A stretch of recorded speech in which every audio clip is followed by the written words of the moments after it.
তো বন্ধুরা এই যে মাছগুলো কেটে ধুয়ে নিয়েছি। দেখো কাতলা মাছটা কত বড় পিস হয়েছে। তো এই সবটা মাছ রান্না করব না, কিছুটা মাছ রান্না করব আজকে, আর কিছুটা মাছ রেখে দেবো। আর এই দেখো এই রায়খোর মাছগুলো কতটা হয়েছে।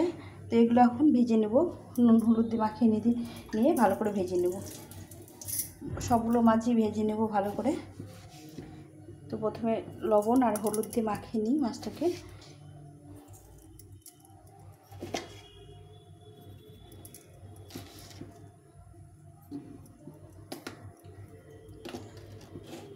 আমার বাড়িতে ইলিশ মাছটা খুব পছন্দ হয় না, কিন্তু এই যে জংলি মাছ বা এই পুকুরে রুই কাতলা মাছ, তারপরে এগুলো মাছ ভীষণ পছন্দ করে, যার জন্য আমার বাড়িতে ইলিশ মাছটা কম হয়, এই মাছগুলো বেশি হয়। বাড়িতে দুটো লোক, আমি ভালোবাসি, আমার জন্য আনে, কিন্তু ও ভালোবাসে না, যার জন্য আমি আনতে মানা করি। যে বাড়ির কর্তার যেটা খাবে সেটাটাই বেশি হয় আর কি। আর আমার জন্য আনে, মাঝে মাঝে আনে। তো মাছগুলোকে ভালো করে নুন হলুদ দিয়ে মাখিয়ে নিতে হবে। দেখো মাছের কন্ঠাটা কত বড় হয়েছে। তো ভালো করে সুন্দর করে মেখে নিয়ে মাছটাকে একটু কড়া তেলে ভেজে নেব। একটু কড়া করে ভাজতে হবে, মানে খুব নরম গরম পড়েছে তো এখন মাছটা একটু কড়া করেই ভাজতে হবে।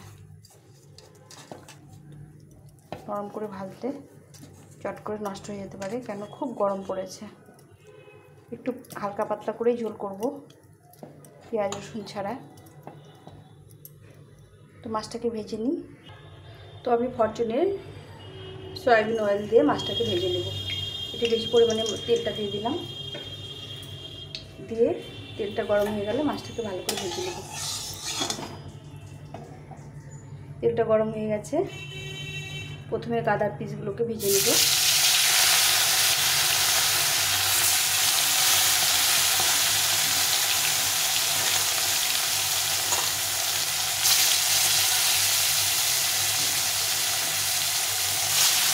দু তিনবারে মাছটাকে ভেজে নিতে হবে।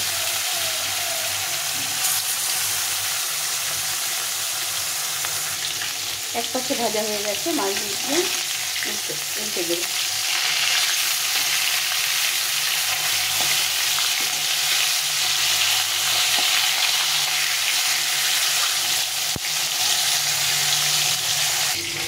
মাছগুলো ভাজা হয়ে গেছে, উল্টে পাল্টে সুন্দর করে লাল করে ভেজে নিয়েছি।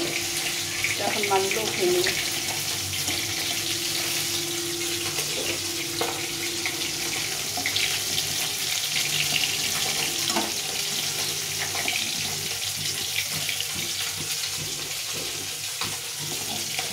সবগুলো মাছ ভাজা হয়ে গেছে, ওকে বাকি মাছগুলো ভেজে নেব।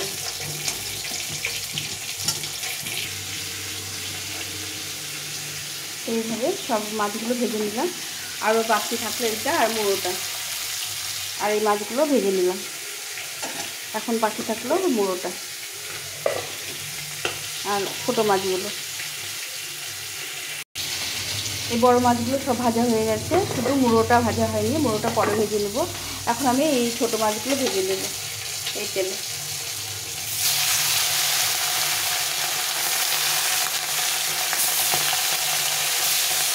এই মাছগুলো এখানে ভেজে নেব। এই ছোটো মাছগুলো ভাজা হয়ে গেছে, ভেজে নিয়েছি।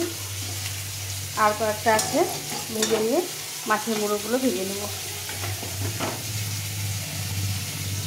তো এখনও আছে, এই মাছের মুড়োগুলো আছে, আর এই ছোটো মাছগুলো একটু ভেজে নিয়েছি, আর এই মাছগুলোও ভেজে নিয়েছি। আর বাকি থাকলো এই মাছগুলো, আর এখানে কিছুটা মাছ ভাজছি, ছোটো মাছগুলো। তো ভেজে নিই। মাছগুলো ভাজা হয়ে গেছে, আর এই বাকি মাছটা ভাজা হচ্ছে, এই মুড়োটা বাকি আছে। আর এখানে আমি আলুগুলো ভেজে নেব, ভেজে নিয়ে রান্নাটা করবো। রান্নাটা দেরি হয়ে যাবে, তো আমি আজকে অল্প কয়েকটা মাছ রান্না করবো, বাকি মাছটা পরে রান্না করবো। আলুগুলো আমি একটু ভেজে নিচ্ছি। এই মাছগুলো সব ভাজা হয়ে গেছে, দেখো কত সুন্দর করে ভেজে নিয়েছি। এটা হচ্ছে রায়খোর মাছ, আর এটা মুড়োটা, আর এখানে হচ্ছে তোমার কাতলা মাছটা। তো এই মাছ ভাজা হয়ে গেল, এখন রান্নাটা করব। আজকে অল্প কিছু করব, বাকিটা রেখে দেবো, পরে একদিন করে নেব।